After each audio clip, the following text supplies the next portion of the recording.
Alright, here's Walter, and it is Walter. And by the way, last time I said that it wasn't Walter, but it was. And to be honest, one is Seymour, one is Walter, but I switched their names. It's a long story. Look how he wraps his tail. I love that. And Walter, in case you haven't noticed, is beautiful. Just look at him. I know it's a weird thing to say, but just look at him. Look at that green. You don't get that anywhere else. They really just don't like phones, do they? Can you guys see what I'm talking about? I can stare at a Boomslang forever.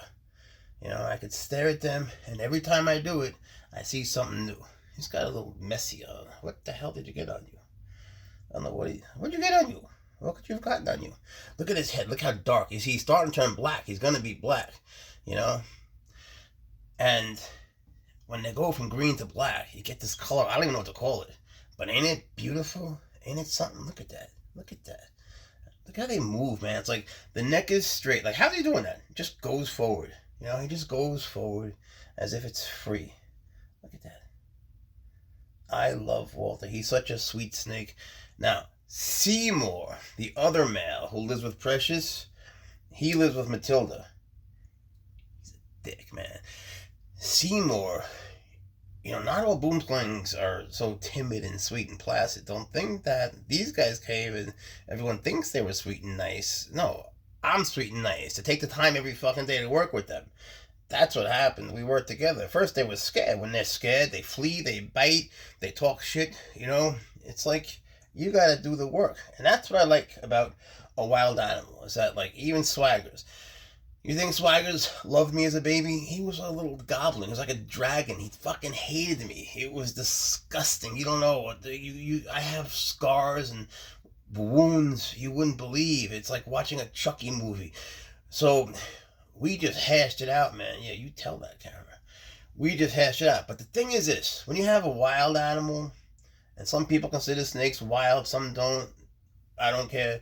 But when you have an animal that's just wild, whatever that is to you, they're not gonna love you as babies, all right? Maybe a kitten will, a puppy will. Like, you know, dogs and cats, they're born loving you.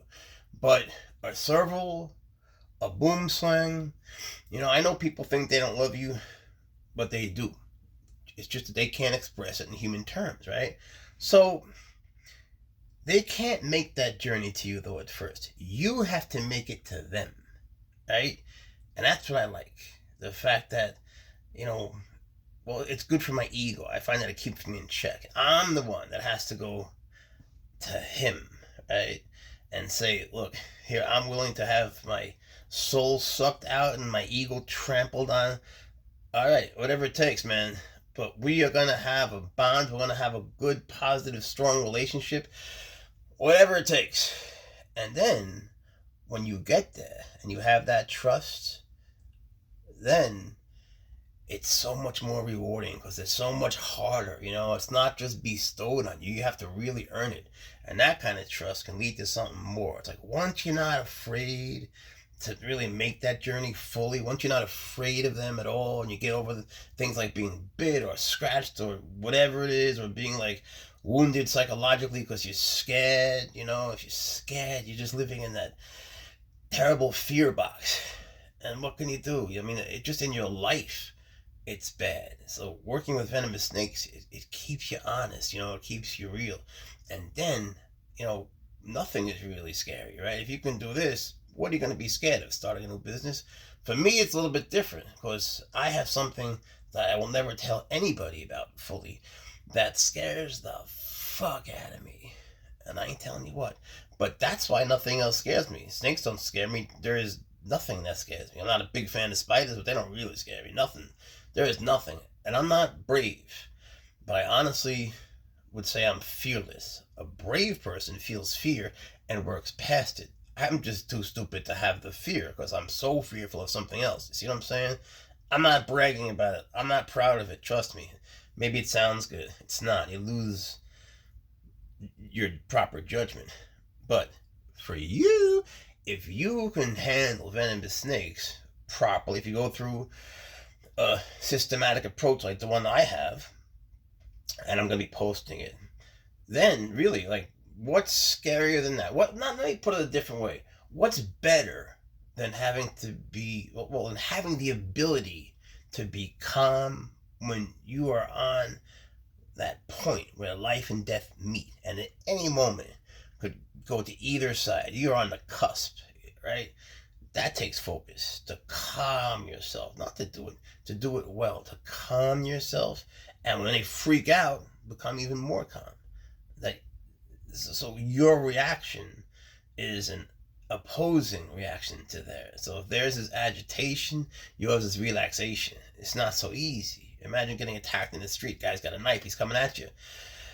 Most people would trip out, right? But if you train with that, if you train every day, it's like, finally, time to train. You know, it's like, finally, there's no need to restrain myself. I can do whatever I want to this guy. You're free, you know. And those moments, you know, they're blessings.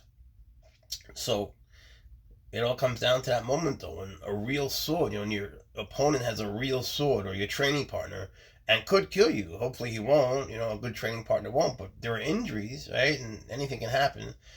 You have a snake, you know. The thing is, with the snake, it's very similar.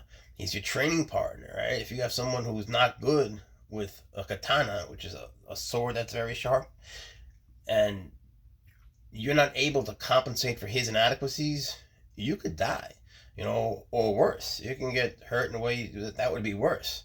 Same thing with these guys. You know, Boomslang, one bite will bleed you from every hole in your body till you're dead.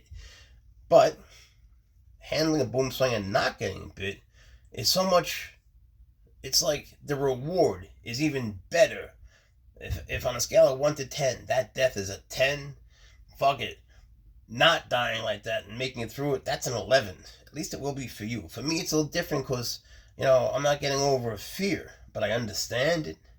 Because the fear that I have, that I haven't told you about, you know, I don't know if I'll ever really get over it, but I can make myself calm when it happens. I can deal with it in a way that I wasn't able to as a kid, you know.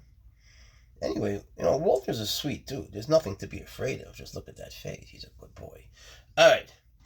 As Forrest Gump says, that's all I have to say about that. All right, boom.